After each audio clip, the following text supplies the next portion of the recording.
Hey everyone, welcome to the Monday Night Wars. This is week 93 for the WCW side. I'm Brett Mix, Macho Wrestling 101.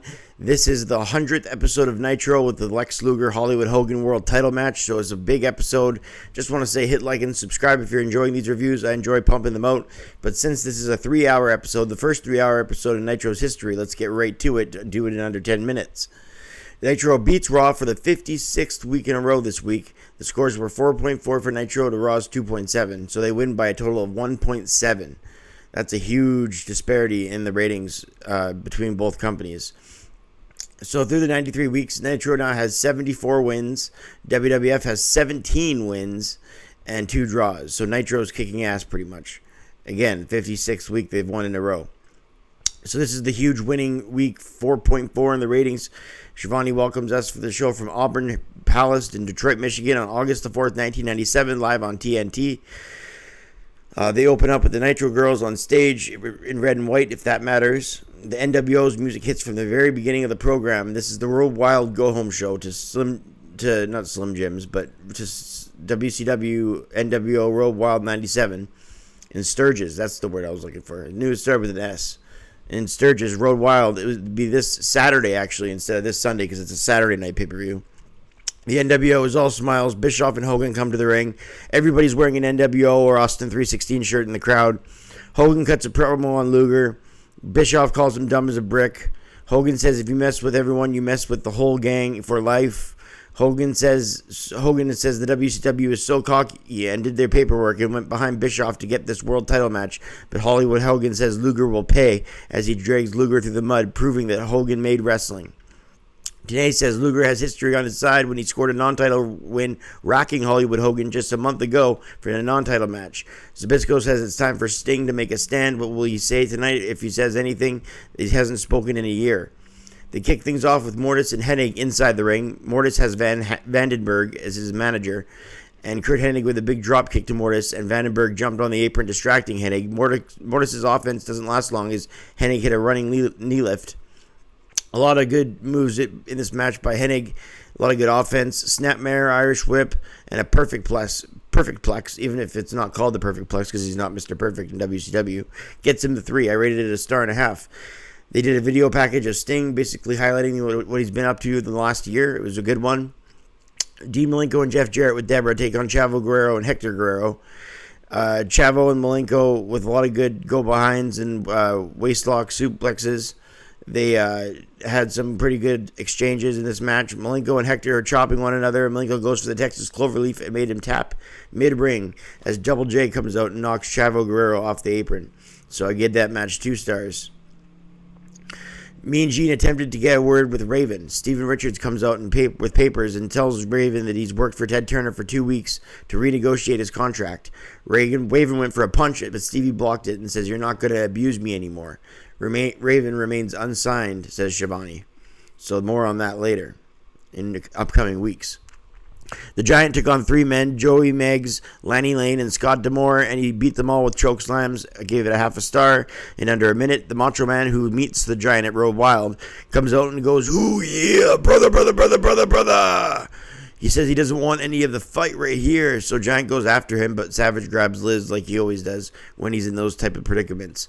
The Public Enemy, Chaos and Rage, took on Public Enemy, Rock, and Johnny Grunge took on High Voltage, Chaos and Rage, and took it to the floor. There was tables set up by the Public Enemy, but Rocco Rock went crashing into it. Rocco and Grunge got the win after Grunge wins with a simple roll-up. Good quality tag wrestling here. I gave it a 1.75 stars for what it lasted. Next up, we have the Cruiserweight title on the line when Scotty Riggs takes on the champion Alex Wright. Alex Wright was dancing with the Nitro Girls before he comes out, and the commentary team wants him to just stop. I agree with them. Alex Wright got the win and retained the gold after using one of Jericho's moves, a missile dropkick. He meets Jericho at Road Wild. Gave it a 1.5 stars. Luger's interviewed about the world title match tonight with Hogan, and he says, "Look, Hogan, you may have made wrestling, but tonight you're going to get slapped up in the rack, and I'm going to be the new WCW champion," as the crowd pop. Huge match later. Chris Benoit took on Six, the Buzzkill submission versus the Crippler Crossface. This was a great match. I gave it 3 stars. Benoit won by DQ after Jeff Jarrett got involved, but it was a great match while it lasted. Benoit and Six, There was a nice side suplex. There was a diving headbutt. Jarrett got involved, and again, that's when it ended up making the DQ. Mongo then come out. Mongo and Jarrett and Malenko and Benoit, they will meet in a tag match at Road Wild, so there's just some build towards that. One half of Harlem Heat, Booker T defeated the NWO's Vincent after a Harlem sidekick in under a minute. I gave that a quarter of a star. Mean Gene introduces DDP. He's coming up to a match at Road Wild with Kurt Hennig, and he says he doesn't like Savage and Hogan. And he says recently has Hennig in his corner, and I hate Hennig, so apparently he is a horseman. DDP says, you may have my respect, but I have your number. Bang! As the fans cheer. Wrath took on the Barbarian. Wrath had a leaping clothesline in the air to the Barbarian. He fights back with a vertical suplex. Wrath then throws his shoulder into the steel steps on the outside. Wrath catches him as he goes for a headbutt and hits the death penalty. Big victory for Wrath. Mang then came out and went face-to-face with Wrath, and you don't want to mess with Mang. I give that a half a star. The Steiner brothers come out, and look who comes back. Ted DiBiase, for the first time in months. He's walking with the Steiners. Oakland is going out to try and find out what DiBiase is here for, and he's here to defect from the NWO to WCW and be in the corner of the Steiner brothers, who have a huge tag team title match at Road Wild with the Outsiders coming up. The Outsiders come out. Hall says, hey, yo. He says, you mess with them, you're a dead man. DiBiase says the only reason they got you is so someone can read the menus on the road. That's what Hall said to the Steiners. The only reason you got DiBiase is so you could read the menus on the road. They laugh as they leave. But this is a serious feud and one of the marquee matches of Road Wild.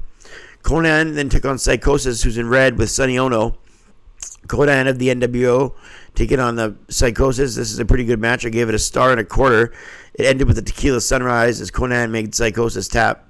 Glacier and Ernest Miller took on Damien and Silver King. Glacier with a high-flying double shoulder block to Damien and Silver King. Ernest Miller tagged back in and slams both opponents to the mat. Glacier with a super kick, and then from behind, Ernest Miller with a spin kick to Damien, and they get the victory in just a few short minutes to Glacier and Ernest Miller. Gave it a star. NWO's music hits, and Bischoff comes out and says that there should be repercussions to J.J. Dillon for the Giant chokeslamming him. He's going to sue him the next time it happens. J.J. Dillon says, if you ever lay a hand on Bischoff, I'm going to take this left foot and kick him between the eyes. That's what Bischoff said to JJ, rather. That he's going to kick him through the eyes. The third hour begins. DDP takes on Ric Flair. This is a really good match going back and forth between two big stars in WCW. I give it 2.5 stars. Flair gets the figure 4 on DDP, but he grabs the ropes. DDP then slaps up the figure 4. Hennig comes in and is pinned in a small package simultaneously, which is hilarious. Flair gets to the ropes, but the damage has been done. DDP catches Flair with a clothesline coming off the top and an inverted face buster. DDP wins by DQ after Hennig tried to hit him with the knucks. DDP passed the official the knucks and then tried to take on both men with nothing but his hands. 2.5 stars for DDP versus Flair as he beats him. Another good match on a stacked show with 13 matches. Los Villanos beat Hector Garza and Lismark Jr. I give that a star and 3/4. J.J. Dillon proclaims Sting is on WCW's side. Just then, Sting drops in from the rafters and throws a contract at him versus Kurt Hennig. Sting doesn't sign the contract but walks away. So there's more ominous storyline for Sting. Hollywood Hogan defends the world title against Lex Luger. Luger comes out first, then Hogan. This was a great match that went back and forth. Better than you'd think for a TV match. I gave it 2 stars and a quarter. Luger ended up tapping out Hollywood Hogan with the torture rack, and the WCW crowd cheer as they come out, do all the wrestlers, and they end up with with Luger on their shoulders as the Hollywood Hogan has lost his world title for the first time in a year. And Lex Luger wins it on the 100th episode of Nitro in the 3rd hour by racking the Hollywood Hogan for the 2nd time in a month, this time taking the world title. So quality-wise, I rate this Nitro at 8.5 out of 10. It was the first 3-hour episode. It had a huge ratings boost. Got 4.4 in the ratings. The 56th week in a row they've won over Raw. The world title match, the world title change, do you believe in miracles type of feeling with Luger winning the belt. On live television to boot. It had quality matches. It had big-time moments, whether it was DiBiase deflecting or Ray surprising Conan on crutches. After the Conan match, Ray hit him with crutches.